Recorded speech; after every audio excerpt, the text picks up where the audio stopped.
pour les Caraïbes. Dans un instant ici de Montréal, on voit le cliché, un jet privé dans lequel je voyage une grande partie de l'année.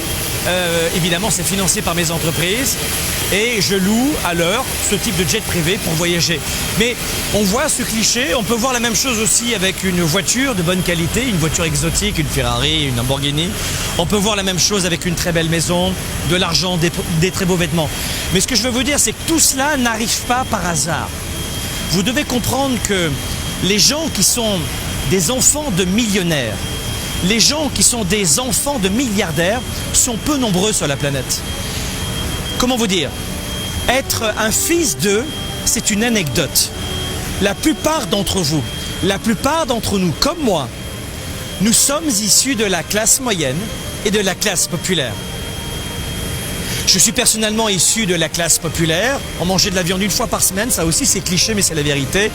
J'ai été élevé dans le quartier de la Grange d'Orel à Avignon, au sud-est de la France. J'habite ici au Canada, en Floride et dans les Caraïbes. Mais tout ce style de vie-là que l'on voit maintenant, c'est pas fait en une minute. Je travaille depuis l'âge de 11 ans. Je travaille encore aujourd'hui 90 heures par semaine, dans de meilleures conditions. Et c'est vraiment pas du tape à l'œil, c'est un outil de travail. Mais tout cela n'a été possible que pour une seule raison. Parce que j'ai su saisir les opportunités. Et la deuxième raison, c'est qu'il faut savoir rebondir quand vous avez un genou à terre.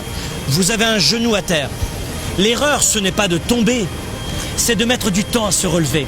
Les gens, les entrepreneurs, les sportifs de haut niveau, les artistes de talent, les papas, mamans extraordinaires, il n'y a pas que l'argent, il y a des gens très très heureux et que vous ne connaissez pas et que je ne connais pas.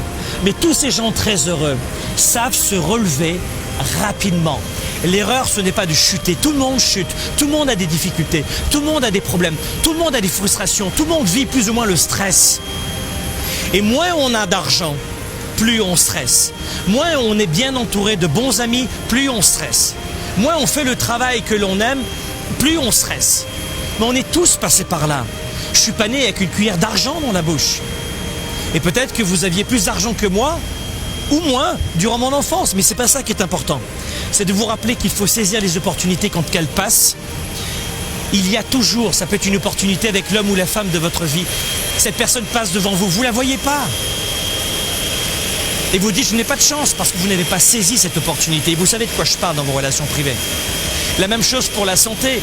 Peut-être que vous pouviez avoir une très bonne santé en faisant une marche rapide tous les jours, une course à pied. Mais vous ne le faites pas. L'opportunité, elle était là. On vit tous quasiment, la plupart d'entre nous, dans des pays riches. Le Canada, l'Europe, les États-Unis. Ce sont des pays riches. En Europe, il y a l'assurance santé gratuite. Le Canada aussi. On est quand même privilégiés. Alors, contrairement à certains pays d'Afrique ou d'Asie, où, vous savez, je vous rappelle que le salaire par jour et par personne est de 2,50 $ quand même. 2,50 $ US par jour et par personne, c'est le salaire moyen de la plupart des gens. Et après, les gens vont me dire, je ne peux pas créer d'entreprise, je ne peux pas choisir ma vie parce que je n'ai pas le temps, je n'ai pas d'argent, je n'ai pas les moyens, je n'ai pas les relations, je n'ai pas les connaissances. Mais vous savez très bien que ce sont des excuses qui, à l'âge de 70, 80 ans, une fois que tout sera terminé, ne seront que des remords indélébiles. Il vaut mieux se planter et accepter d'être rejeté des autres parce que vous êtes différent.